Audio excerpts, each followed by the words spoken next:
Bonjour, je suis Séverine. Bonjour, je suis Stéphane. Nous habitons en Savoie et nous randonnons régulièrement en montagne. Chaque année, nous faisons un trek de plusieurs jours. Cette année, nous voulons parcourir le sentier Qatar. Nous sommes accompagnés de Pepsi, un border de 8 ans. Les topoguides décrivent l'itinéraire au départ de Port-la-Nouvelle, mais nous avons décidé de parcourir le sentier dans l'autre sens.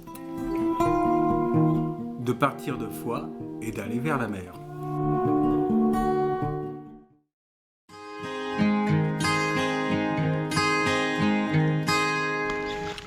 Première étape, préparation du sac à dos.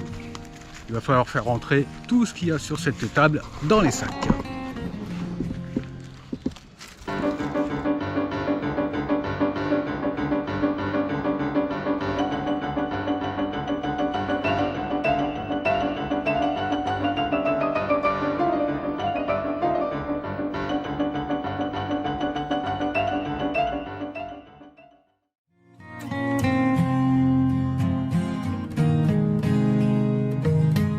C'est parti, nous sommes vendredi et il est 17h. Nous prenons la route pour Narbonne.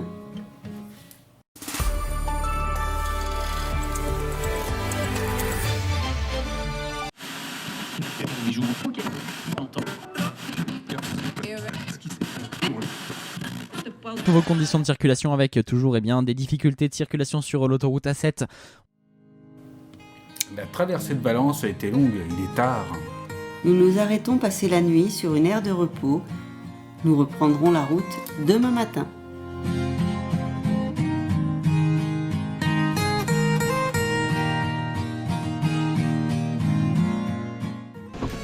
Et bonjour, nous voici à Narbonne.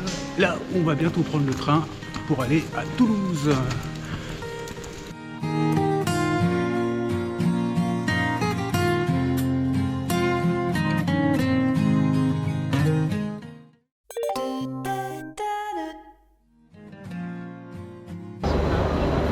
On est à la gare de Narbonne et on prend le train pour Foix où on va commencer notre aventure. Voilà.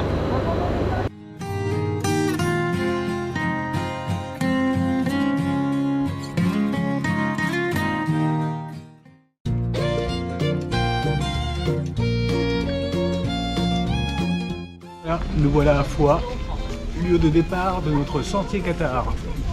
Il n'y a plus qu'à aller faire quelques petites courses et on retrouve le sentier. Foix est une toute petite ville dominée par un château fort du XIIe siècle, perché sur un rocher. Nous traînons un peu dans les rues piétonnes. La ville est jolie, mais à 14h, la plupart des petits commerces sont fermés. Nous trouvons de quoi nous ravitailler dans un petit supermarché. Voilà. Et bien après une visite rapide de Foix, nous partons sur le sentier. On va essayer de retrouver le départ. Et on vous retrouve tout à l'heure. Nous sommes à Montgaillard, au point de départ du sentier, et nous attendons que l'orage passe.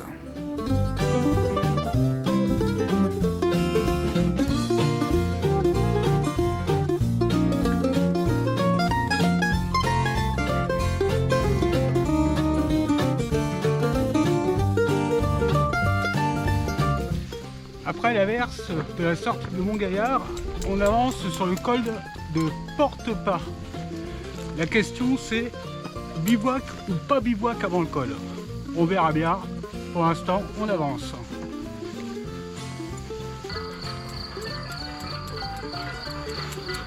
Nous installons notre bivouac avant le col de Portepas. La vue est superbe, mais le temps est menaçant.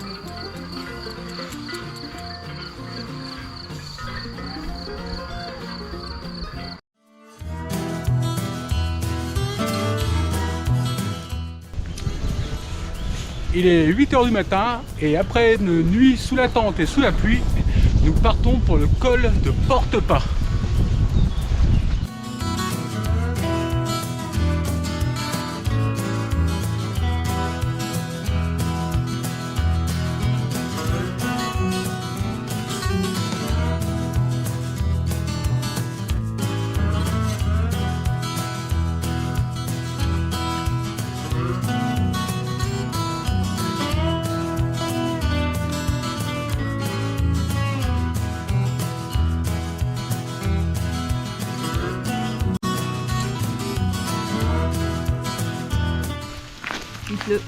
Il pleut.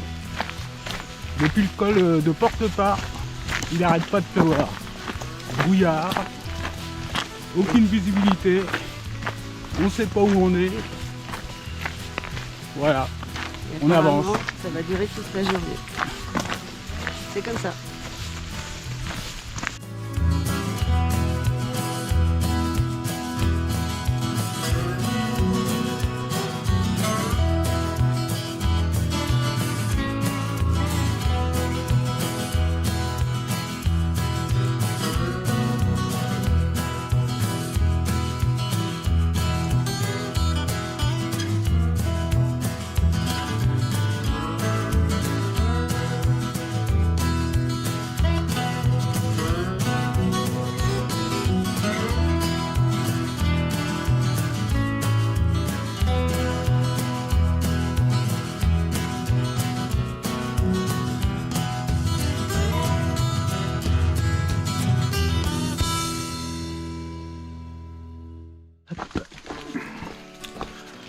On arrive au petit hameau de l'Échère.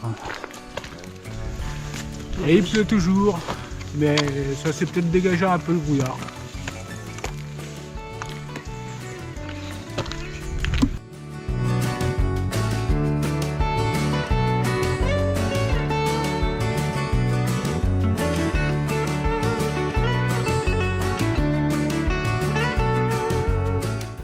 Le château de Roquefixade est dans les nuages. Nous l'apercevons pendant quelques secondes.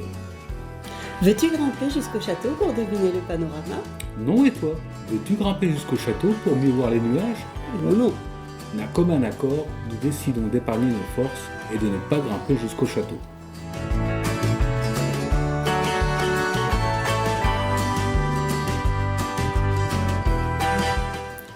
Nous entrons dans le village de Roquefixade. Une belle petite place, une église, une fontaine et un grand banc.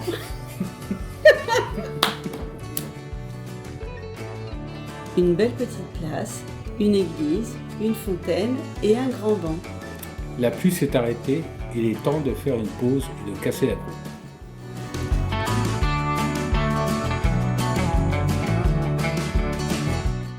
Et elle est pas belle la vie?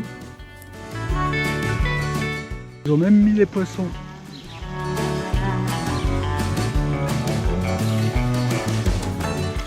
Après une bonne pause, nous voilà repartis pour Montferrier. 10 km à faire.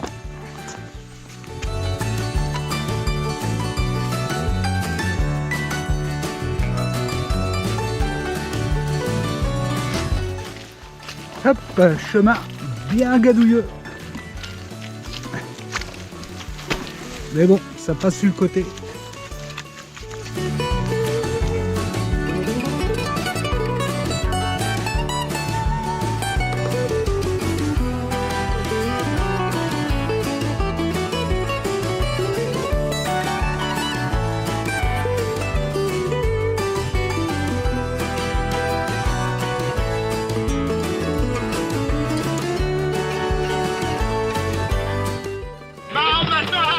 Beaucoup moins bien, forcément.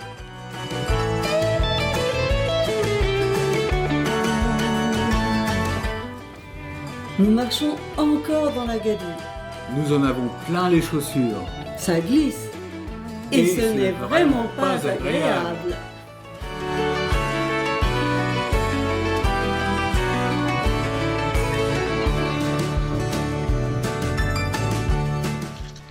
En espérant qu'on sorte de la boue. Apparemment oui. Une piste forestière est juste là.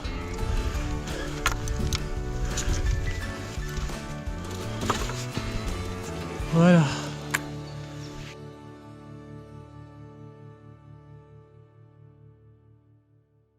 Et voilà, on arrive à Montferrier. Et c'est là qu'on espère trouver une place pour dormir cette nuit.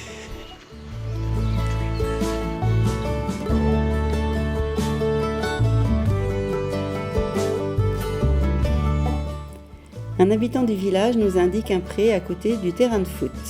Nous y installons notre bivouac.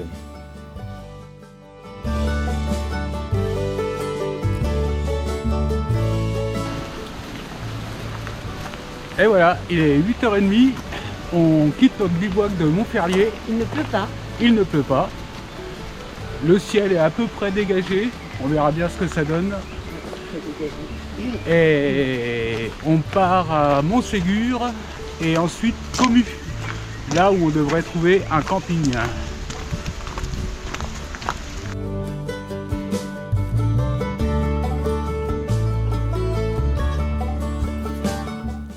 Le village de Montségur est situé 300 mètres plus haut.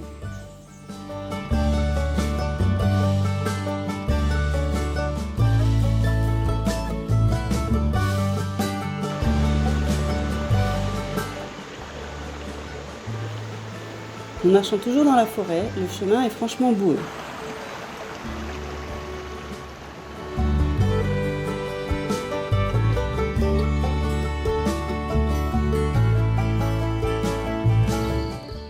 Et voilà, le château de Montségur qui vient juste de se dégager. Et il y aura peut-être quelques petites éclaircies.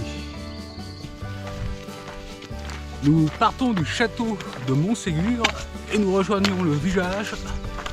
Et on espère bien trouver une boulangerie pour essayer de faire un petit bout de ravitaillement pour ce midi et pour ce soir.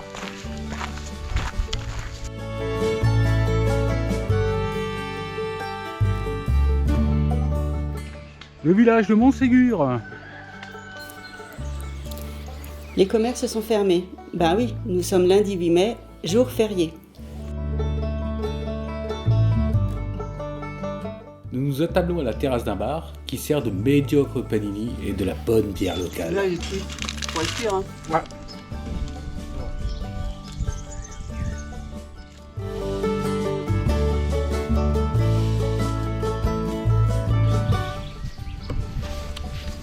Après ce repas à Montségur, nous voilà repartis pour Commu.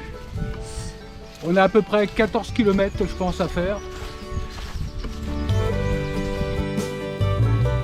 Nous nous trompons de chemin en quittant Montségur, ce qui nous vaut un petit détour.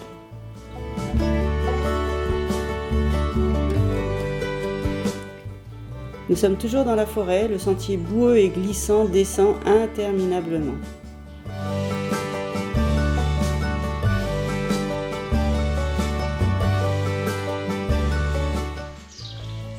La descente qui n'en finit pas. Nous nous arrêtons finalement avant Comus. Et bivouacons juste avant les gorges de la Frau.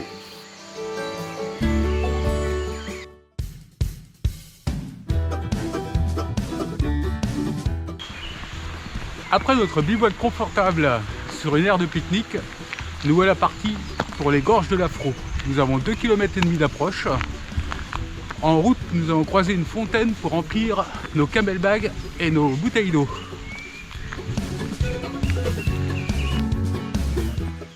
Et bien voilà, la fontaine ne coule pas.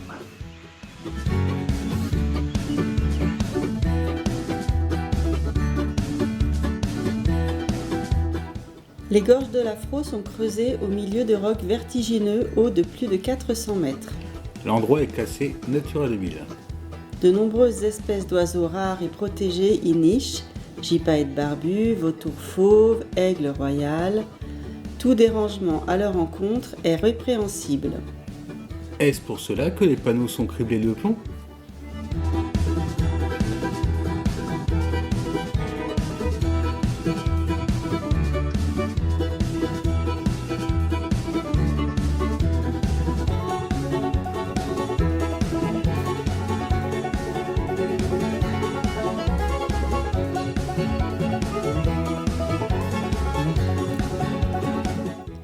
Le sentier boisé qui remonte l'Hers est très agréable. Il est bordé de fougères et de fleurs. La pente est soutenue mais pas difficile.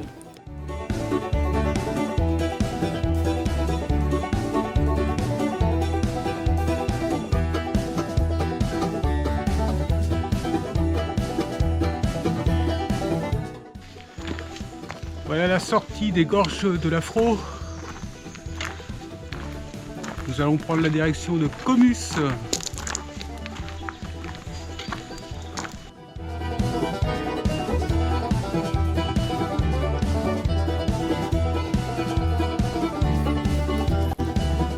Les pâturages couverts de pissenlits égayent le paysage. Et nous arrivons au village de Comus.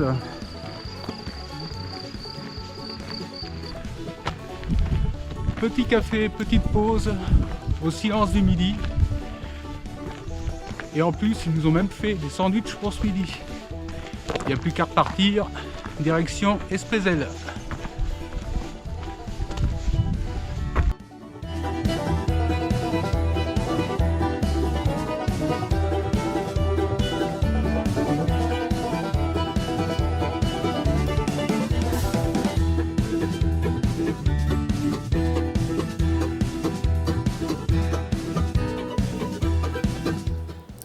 Le chemin traverse des prés et des pâturages.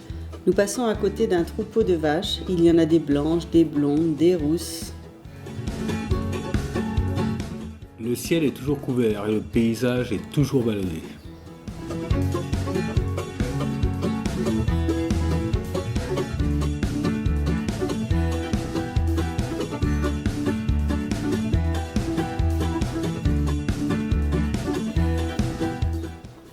Nous passons le col du Boum, puis le col de la Gargante.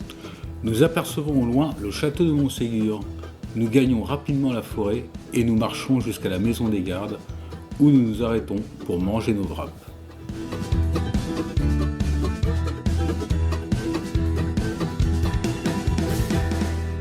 Nous reprenons notre route et traversons les prés du plateau de Langueraille. Le temps est toujours couvert, brumeux et la pluie fait son retour. Dommage, l'endroit est vraiment beau, de nouveau la forêt, la pluie, encore.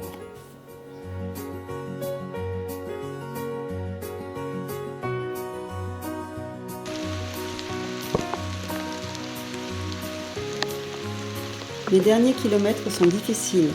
Nous marchons sur la route, sous la pluie, et c'est interminable. On est crevés. Ouais. Après 4 heures de pluie et 15 km je crois, on arrive à Espézelle. L'étape se termine ici et c'est tant mieux parce qu'on en a plein les pattes.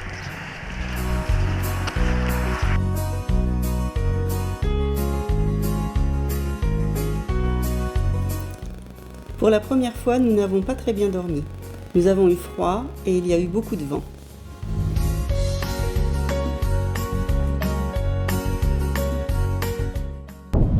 Nous partons d'Espézelle où on a passé la nuit au camping municipal de Calca. Ce matin, nous avons fait le plein, le ravitaillement au magasin d'une épicerie de produits locaux. Le temps n'est pas au top, il pleuvait, là ça paraît s'améliorer un peu. On verra bien.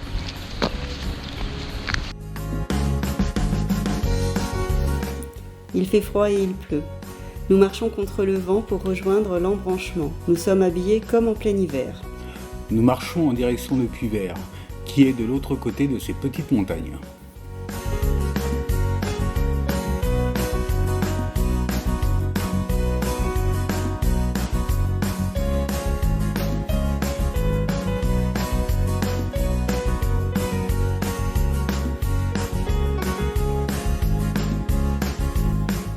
La pluie s'arrête assez rapidement et nous enlevons une couche de vêtements. Nous gagnons ensuite la forêt et nous passons le col du Chandelier avant de descendre sur l'Escale.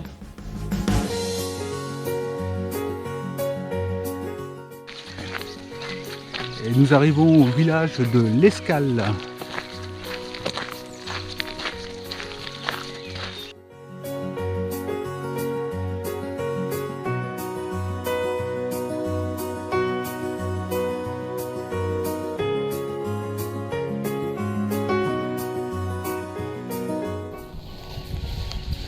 Après nous être équipés du poncho, car bien entendu il pleut encore, nous repartons de l'Escale, direction Cuivert.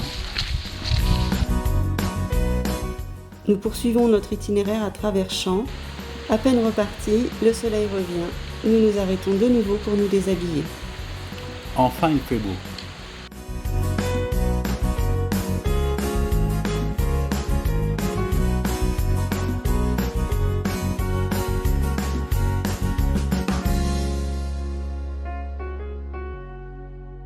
Le château de Puyvert domine à notre droite. Nous marchons sur une belle piste plate.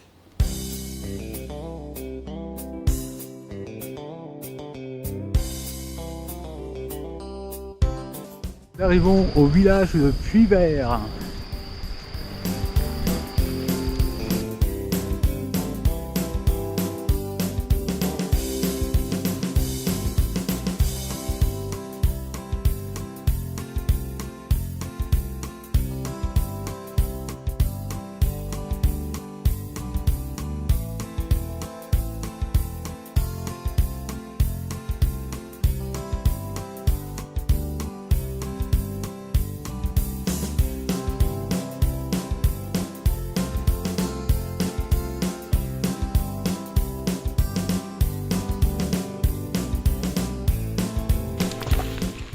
Nous quittons le village de Puyvert et son château.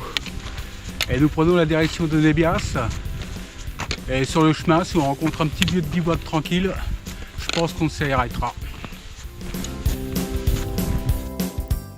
La végétation change, nous marchons à travers les chênes verts, ça sent bon le thym et il fait toujours beau. Nous trouvons une toute petite clairière. Nous montons la tente et nous dînons.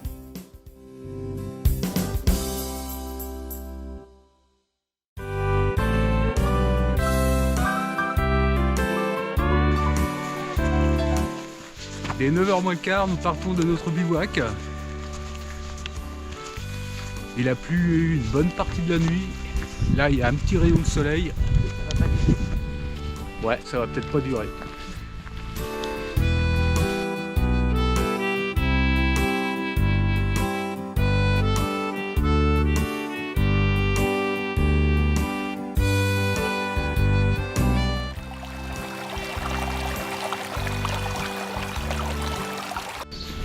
Nous quittons Nébias, on a pu trouver des sandwichs, petits cafés, les pleins d'eau, donc du coup tout va bien.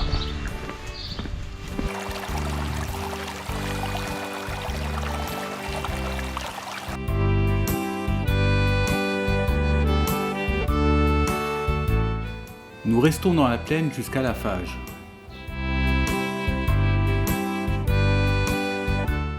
Ensuite, ça monte jusqu'à Coudonce, qui est situé 250 mètres plus haut. 2 itinéraires sont alors possibles.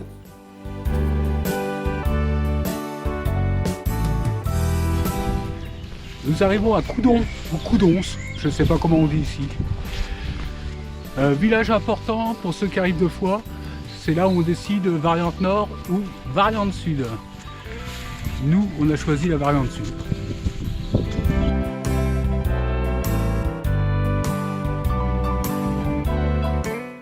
Voilà, c'est ici que se séparent la variante nord et la variante sud. Et nous, on va par là. À Kirbajou.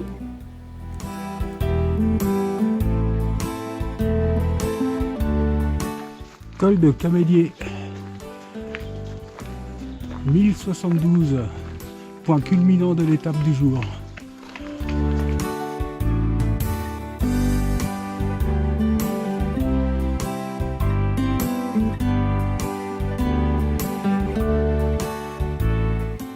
Nous reprenons notre route, le sentier descend dans la forêt.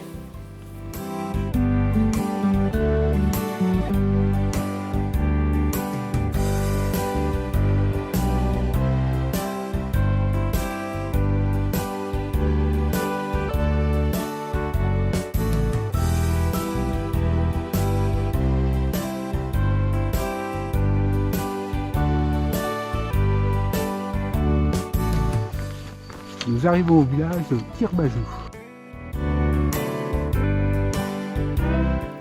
Il y a du soleil et c'est agréable.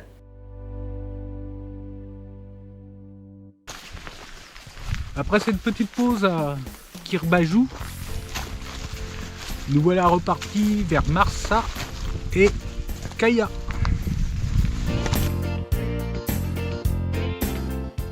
Nous avons encore 8 km à parcourir. Nous descendons d'abord jusqu'à Marsa, distant de seulement 3 km, mais la descente dans la pente boisée nous semble interminable.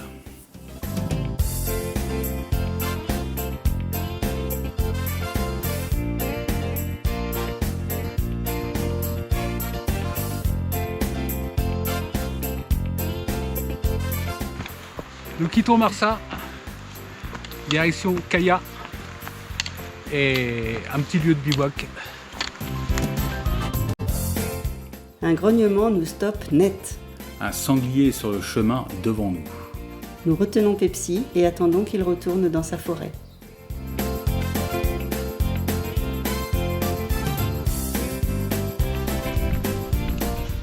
Arrivé au village de Kaya.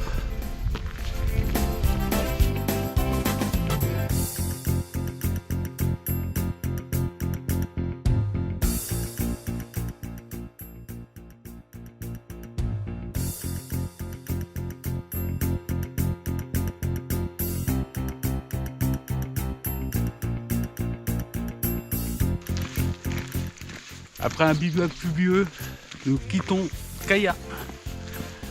Nous avons pris le petit-déj sur le banc, à côté de la fontaine.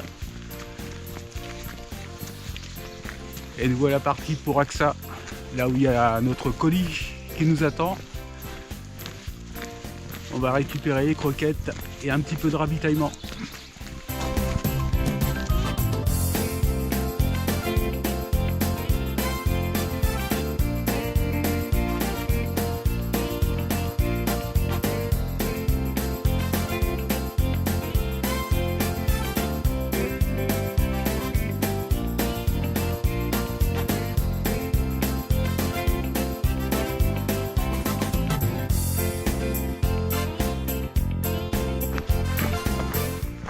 Nous arrivons au village d'Aksat.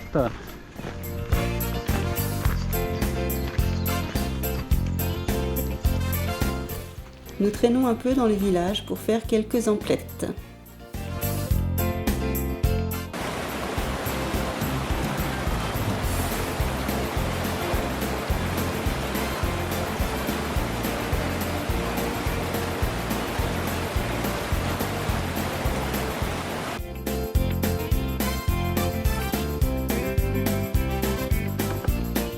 Rien à gauche,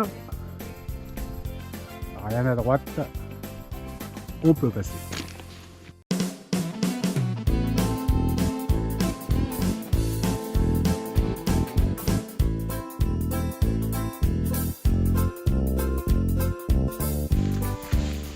Nous quittons Aksat. On a trouvé tout ce qu'il fallait. Il y a tous les commerces, boucherie, boulangerie, épicerie. Même pizzeria, panini, bar, Cinéma. Ah, il y a même un cinéma. Pour ceux qui arrivent le soir, ça peut être sympa. Et donc là, on va au camping de la Crémade, là où notre colis nous attend.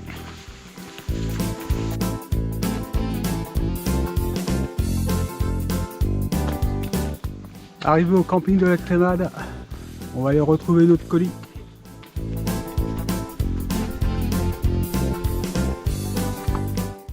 L'endroit est très sympa et les bungalows nous narguent.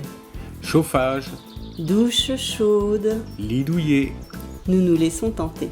Nous sommes à mi-parcours et nous méritons bien un peu de réconfort.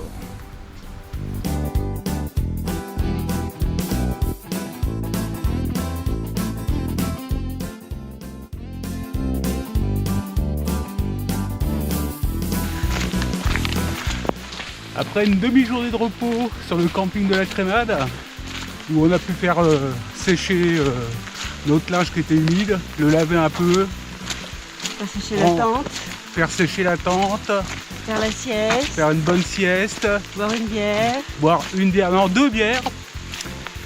Nous revoilà partis sous le chemin, sous la pluie. sous la pluie, on s'y attendait de toute manière. Donc on va vers Puylaurens. Attention, il y a une grosse flaque d'eau, voilà. Donc on va sur Puylaurens, où normalement un magnifique château nous attend. On verra si on le voit. C'est pas nous qui l'attend. Si, il nous attend.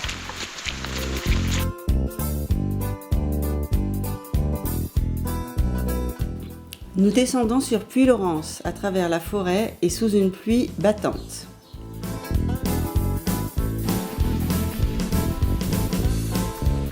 Nous arrivons au château trempés, fatigués et découragés.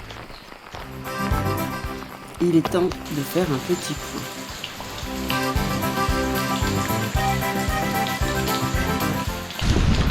Alors, On a un problème. nous voici à Puy-Laurence. On est à l'accueil du château.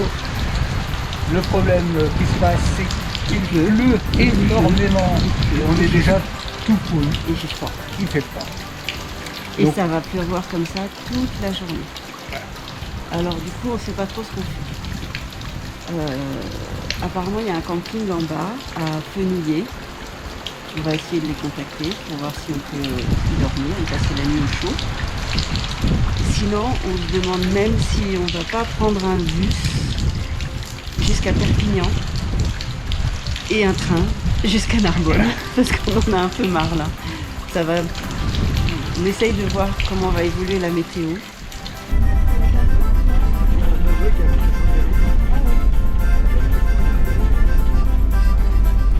Un monsieur bien sympathique vient à notre rescousse et nous descend jusqu'au camping de Fenouillet.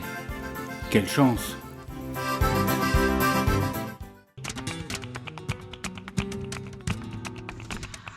Bon ben voilà, on a trouvé ce petit paradis. Ouais. Petit, hein, paradis. C'est tout petit paradis. Mais bon, on est au sec. Et, au dire du gérant du camping, demain, il pleut pas. Donc on va passer la nuit tranquillement ici. Et bien à demain. Tout va bien.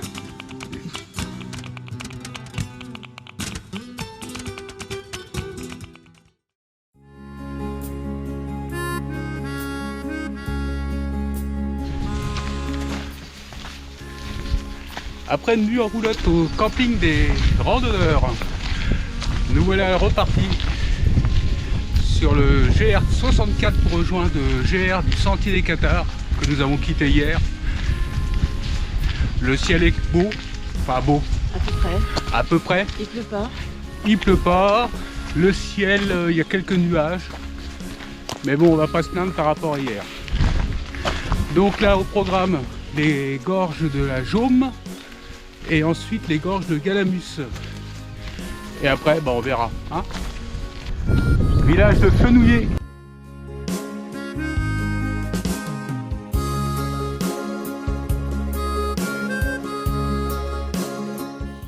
Nous passons à proximité des ruines du château Saint-Pierre et de la tour de Sabarda.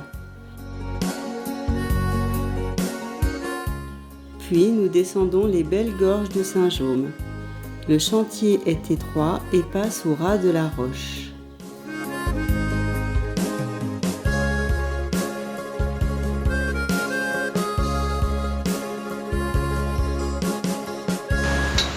Faut pas que le sac il dépasse de trop. Hein.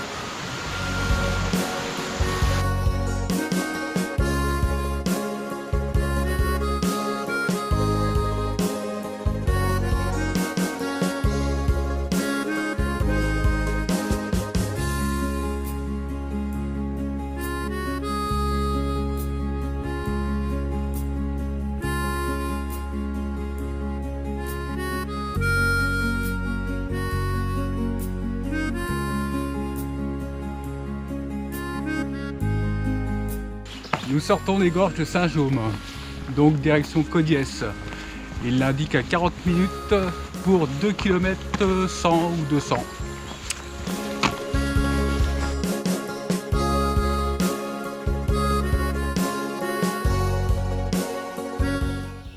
Nous traversons des vignes. C'est nouveau, ça change de la forêt et des prés.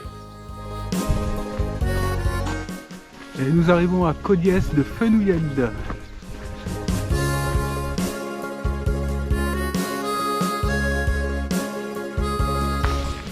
Après nous être ravitaillés à Codiès, au proxy du coin, nous voilà partis pour Prugnane.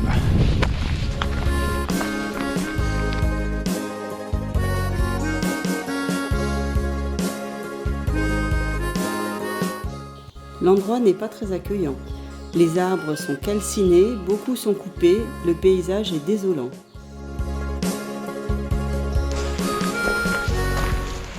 Voilà, de Codiès, nous n'avons pas pris le GR 367 pour rejoindre Prugnane qui était donné à 15 km et demi avec 5h50 de temps. Nous avons regardé la carte et nous avons trouvé un chemin qui coupait tout en bas et qui ne faisait que 5 km pour Pruniane, donc beaucoup moins de temps.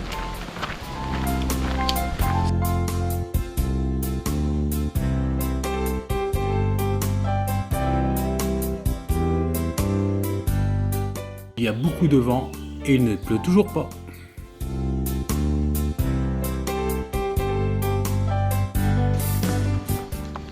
Bientôt Pruniane.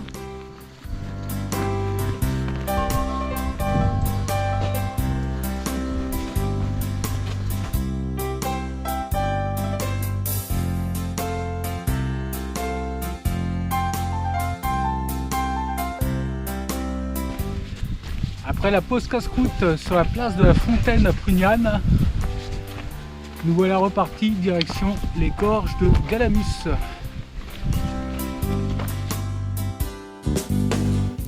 Nous marchons sur une piste et nous discutons. Après quelque temps, nous nous apercevons que nous ne sommes pas du tout au bon endroit. Nous avons loupé une bifurcation, il fallait quitter la piste et prendre un sentier à gauche.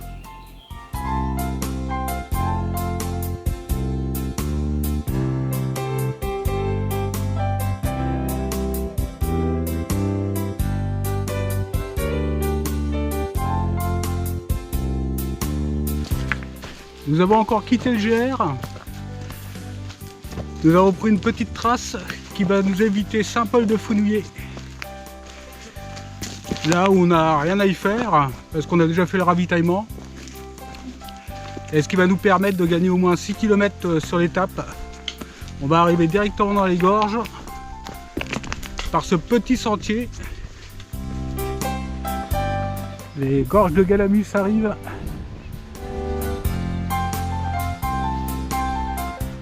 L'entrée doit se trouver juste devant nous.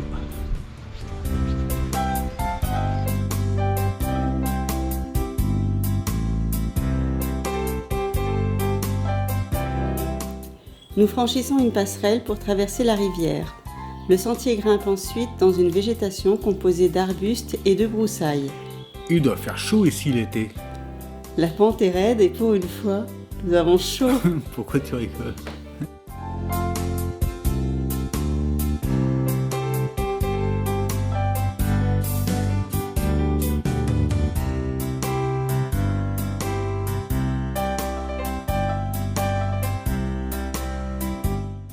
Nous arrivons à la route D7. La vue est dégagée et le panorama est superbe. Nous poursuivons sur la route et nous arrêtons boire une bière à l'entrée des gorges, face à l'ermitage Saint-Antoine de Galamus.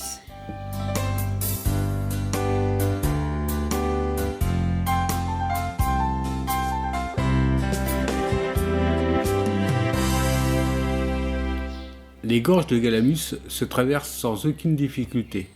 Nous marchons sur la route et le dénivelé est quasiment nul. Les gorges sont étroites et profondes. Les falaises sont abruptes. La route est taillée dans la roche et remonte la rivière. Nous croisons peu de voitures. C'est un très bel endroit.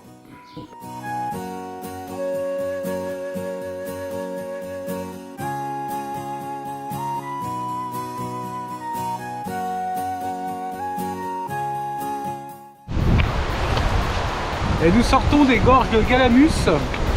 Très belle gorge, très jolie à voir. Le GR 367 passe sur la route. Donc il y a un peu de voitures, mais ça va.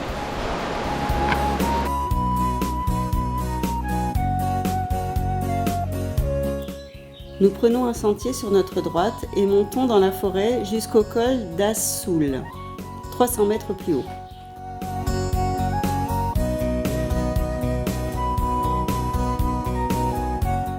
Nous commençons à en avoir plein les pattes. Il est temps de trouver un endroit pour passer la nuit. Pas évident avec toute cette végétation, d'autant que le terrain n'est pas franchement plat.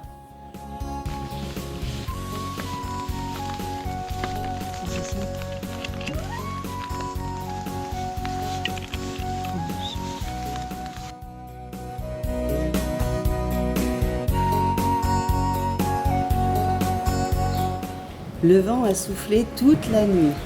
Nous avons bien dormi et la tente a très bien résisté. Par contre, il n'est pas question d'allumer le réchaud et de faire chauffer de l'eau. Pas de nouilles chinoises ni de café ce matin. Nous plions la tente et nous partons en direction de Saraout.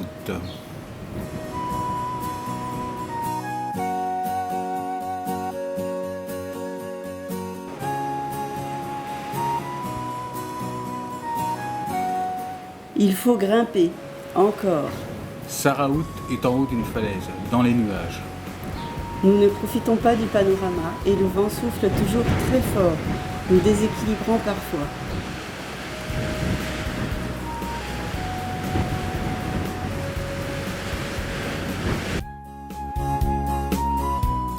Le vent et le poids de nos sacs compliquent un peu la descente vers Plat de Brézou. Celle-ci est assez technique, dans les rochers rendus glissants par la pluie. Ah oui, je vous ai pas dit, il pleut. Encore.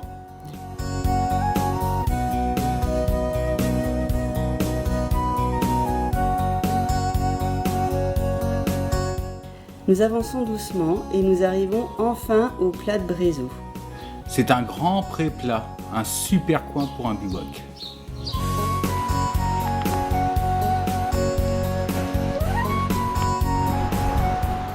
Voilà d'où nous venons, avec le passage très technique.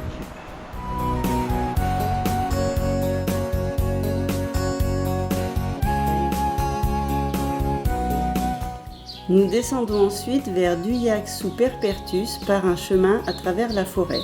Le vent souffle encore. Le château se confond avec les falaises et se distingue à peine.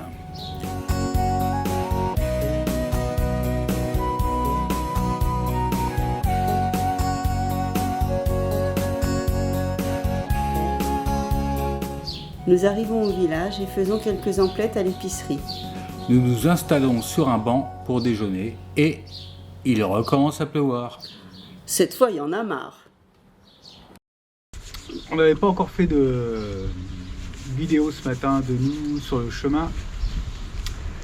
On est parti ce matin de très bonne heure, enfin vers 7h30 on est parti de notre lieu de bivouac. Donc après on a pris le chemin qui était très boueux, très pentu et ensuite beaucoup de vent. On est arrivé en haut d'une falaise, il fallait vraiment faire attention parce que ça glissait, ça ventait. On ne voyait rien. Ouais, on on était voyait dans rien. les nuages. Ouais, nuages complets, brouillard, rien du tout. En plus de ça, quelques averses à chaque fois, du vent, du froid. Enfin, c'était vraiment pas agréable comme descente jusqu'à Douillac sous Perpertus. Arrivé à Douillac, Il a commencé à pleuvoir. Il a recommencé à pleuvoir. Du coup, on a décidé qu'on allait couper une étape. Ouais, on va tricher un peu. Enfin, tricher. On va couper l'étape. On va prendre un moyen de transport jusqu'à Tuchan. Donc, on va rater Cucugnan et le château de Quéribus. Donc, d'ici 1 heure, quelqu'un vient nous prendre. Et après, on se retrouvera à Tuchan. Où normalement, il fait beau. Normalement, ouais, il fait beau à Tuchan. Ouais. À tout à l'heure à Tuchan.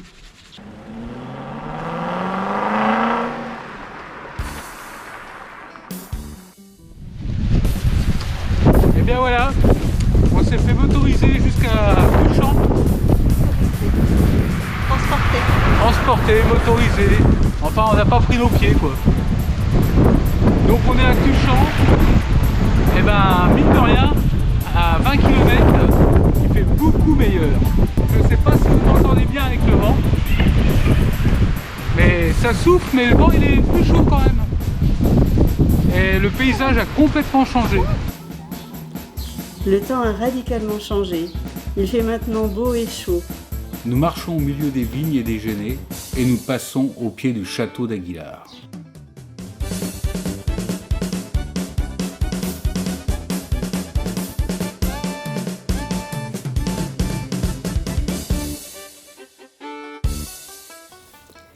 Il est encore tôt, nous continuons une petite dizaine de kilomètres.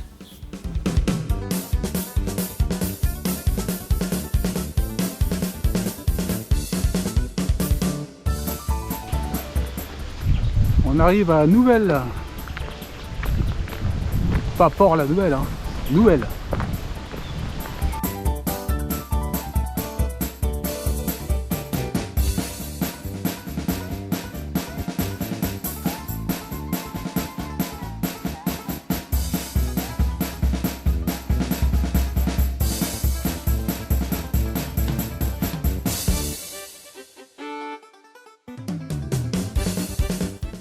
nous trouvons un bel endroit pour bivouaquer, juste avant le col de Lyre, dans une vigne abandonnée.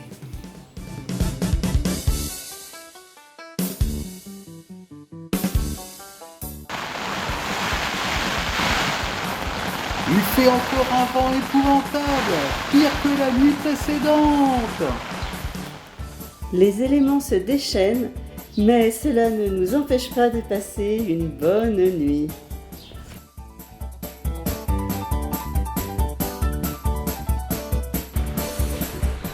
Nous arrivons au col de Lyre. On a bivouaqué un peu plus bas. La nuit fut très agitée. Il y avait beaucoup de vent encore. Des grosses bourrasques. La tente a encore subi, mais elle a tenu le coup. Donc là, on passe le col de Lyre et après on prend la direction d'Ambrès qui devrait se trouver qu'à quelques kilomètres.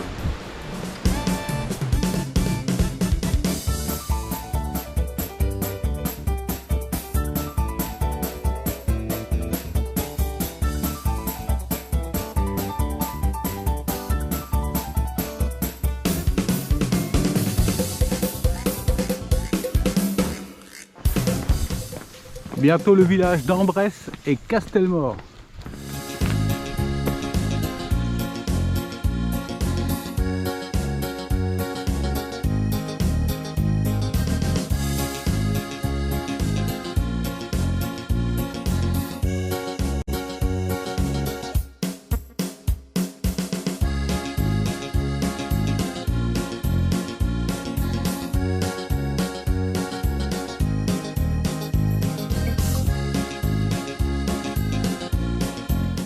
Le paysage est vallonné et le ciel est menaçant. Les parcelles de vignes aux pieds bien alignés alternent avec les parcelles de garrigues plus désordonnées.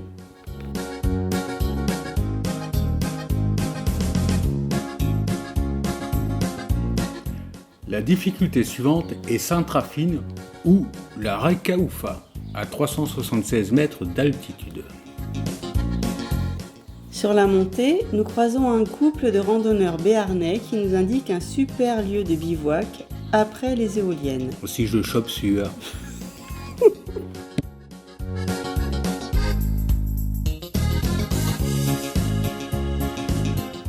La statue de Sainte-Raphine est érigée au sommet d'une colline. L'endroit est très venteux, de violentes rafales nous font perdre l'équilibre. Le ciel est dégagé et le panorama est grandiose. Port-la-Nouvelle et la mer Méditerranée d'un côté, le Canigou enneigé de l'autre. Nous croisons ensuite un groupe de baliseurs bénévoles du GR.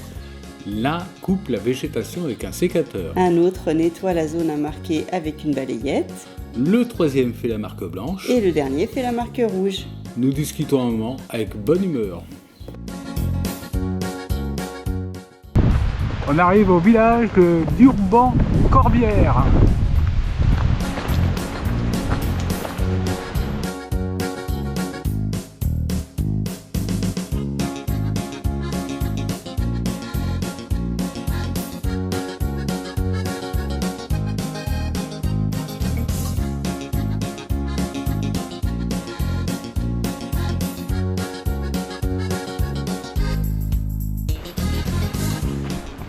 Nous voilà repartis de d'Urban-Corbière. On a pu faire le plein d'eau, le ravitaillement dans le Super U, une petite bière et un petit thé au bar. Donc on prend la direction de Roquefort-Corbière. On n'y arrivera pas ce soir, donc on se trouvera un petit bivouac entre les deux.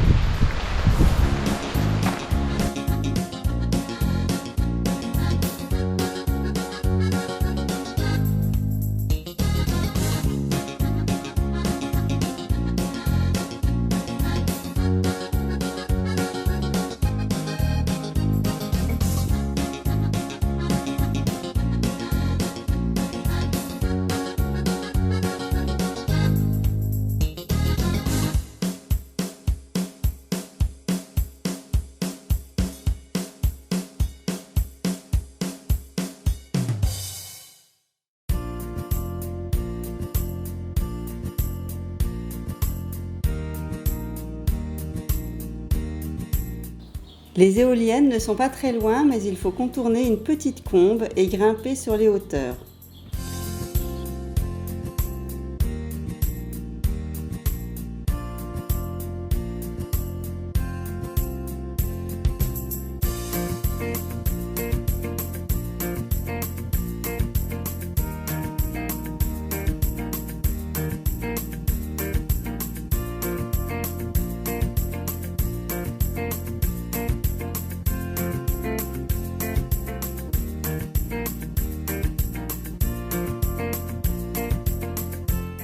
Pepsi n'aime pas les éoliennes.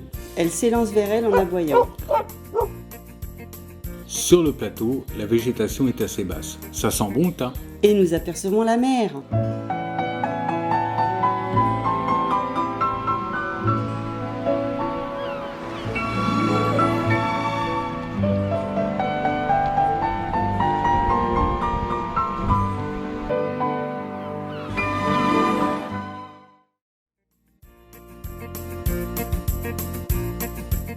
Nous ouvrons la tente alors que le soleil vient de se lever. Encore une belle journée. Nuit en bivouac parfaite. Pas trop de vent. On s'est bien trouvé à l'abri derrière des fourrés. On avait une petite vue sur la mer, ce qui était sympathique. Ce matin, le lever de soleil était très joli. Maintenant on prend en route vers Roquefort des Corbières et ensuite Roquefort des Corbières pour la Nouvelle.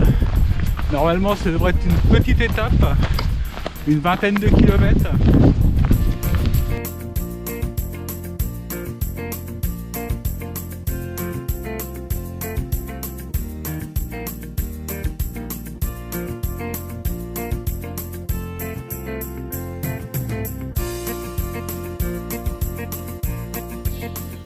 Le chemin descend dans la garrigue, puis traverse des vignes.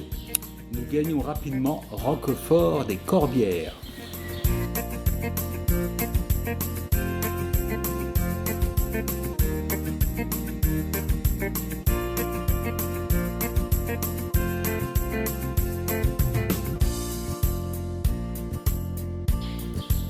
Pas de pain au chocolat aujourd'hui. Chocolatine, je crois qu'on dit. La boulangerie est fermée. Tant pis. Nous remplissons nos gourdes sur la place du village et nous allons boire un café.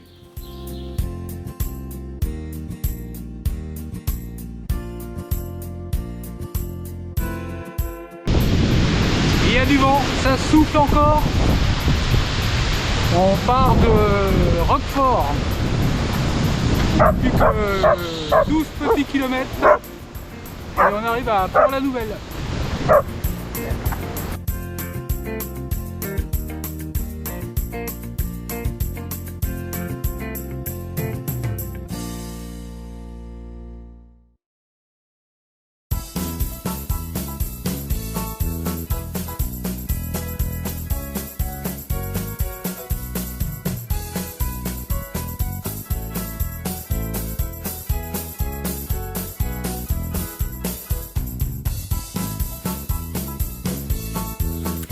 Nous grimpons sur un petit plateau et passons au pied d'une série d'éoliennes.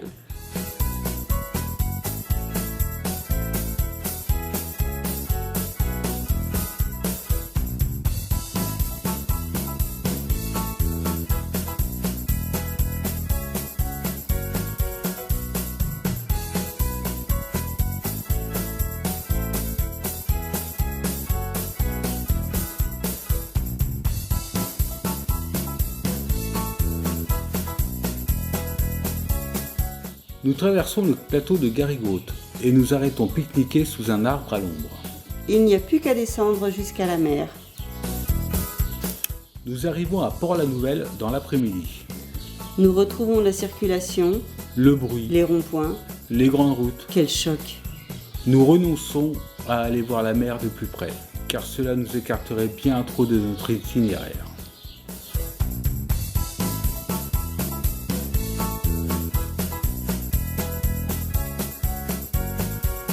Voilà, nous avons fini notre sentier Qatar, le GR 367. Nous sommes arrivés à Port-la-Nouvelle en début d'après-midi.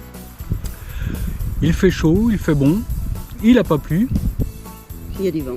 Et il y a du vent, beaucoup de vent. Donc pour nous, ça continue encore. Là, on est sorti de Port-la-Nouvelle et on est arrivé au canal de la Robine.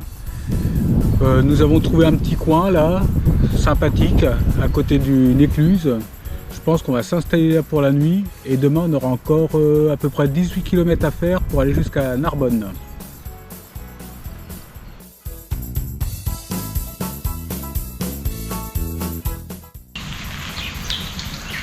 Quel raffut.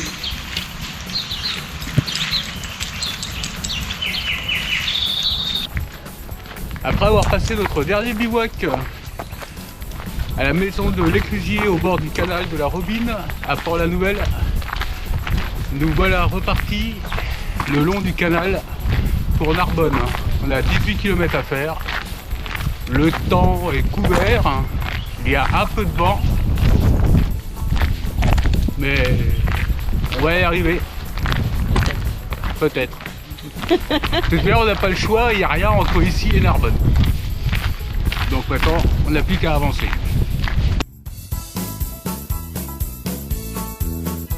Les premiers kilomètres sont sympas. Le sentier est agréable, bordé de grands pins penchés. Dans l'étang, les flamants roses fouillent la vase.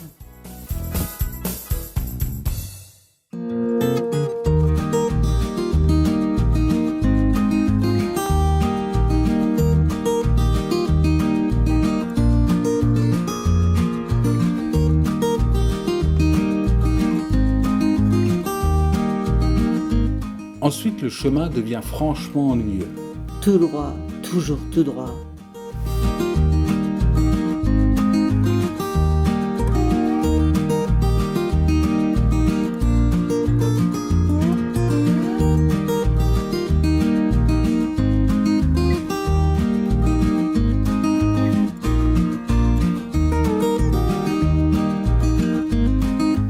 Des bornes indiquent la distance qui nous sépare de Narbonne. Le compte à rebours commence.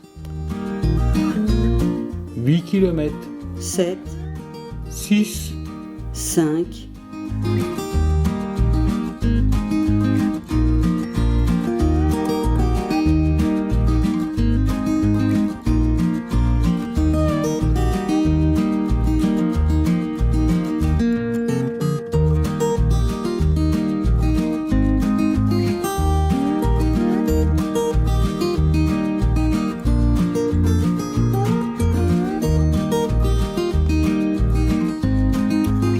À 4 km, nous voyons Narbonne au loin.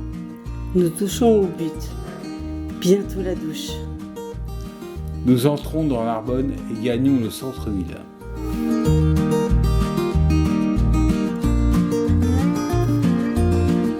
L'aventure est terminée. Patron, une autre!